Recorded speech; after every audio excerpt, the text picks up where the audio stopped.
Carlota, KOMP 92.3. We are at Nellis Air Force Base, Las Vegas, Nevada.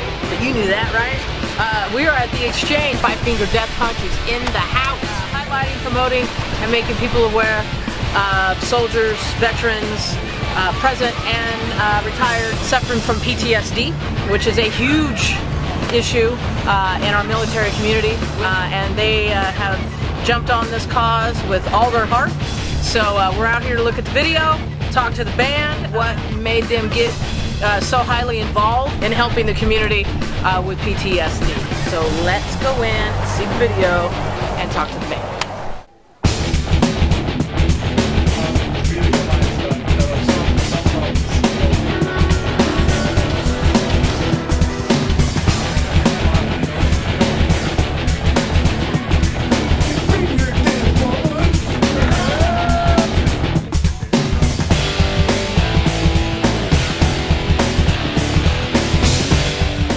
With me, 5-finger death punch. You got Hood, got Chris, got Zoltan, got Jeremy. Yeah, 4 fingers. Right? We got four of the 5. You're the fingers. But no, today we're at Nellis Air Force Base, talking about something pretty heavy duty, pretty serious. Tell me all about it.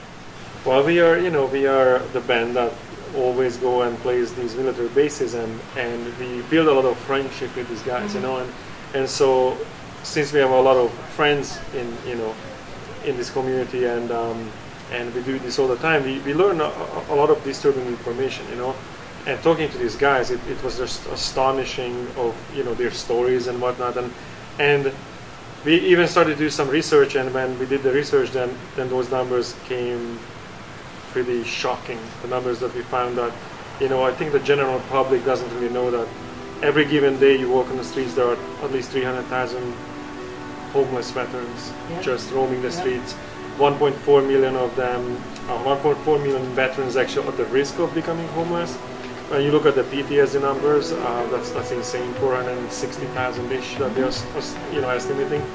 And the VA is trying, and there are organizations that are trying, but they just simply don't have the resources. So we figured we used or reach to raise public awareness, because it starts the change. If anything, the change which starts with simply the general public knowing this information. I mean, even amongst each other, when we were talking about these numbers, everybody was shocked, like, oh my God, how can this happen in one of the most developed countries in the world, and how these veterans are treated is just unacceptable. We think that we're not treating our veterans like they did in the early 70s when they came home from Vietnam, but well, we are. We are.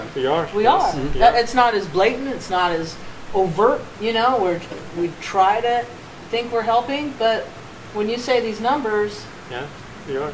We're not, right, Jeremy? What was the story for you that was like, dude, we got to do something? Well, I wasn't aware of half of these stats. Whenever Zoltan was showing me some of the treatment ideas, I was reading the stuff going, this is unbelievable. I mean, nobody knows any of this stuff. So, I mean, from start to finish of that video, it makes me tear up. Yeah. Oh, yeah. And that's what I'm getting from everyone else too. Yeah, it definitely me too. I had to toughen up real quick though. And it's the truth. That's not even fictitious. What we were trying to show in the video was really stories. So every single one of those stories based on a story we heard from somebody that we know.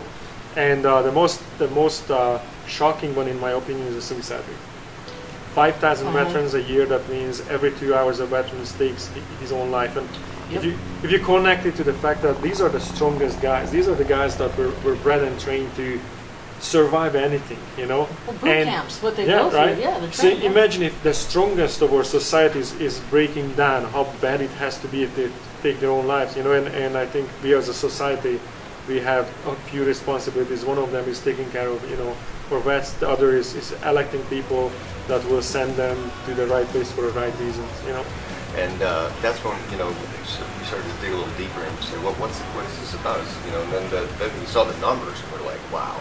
And we're the kind of band that likes to, we want to help in any way we can. I mean, it would have been easy to make another video with us on the mountaintop with the wind blowing our hair and dry ice, But I don't know if that really contributes to much.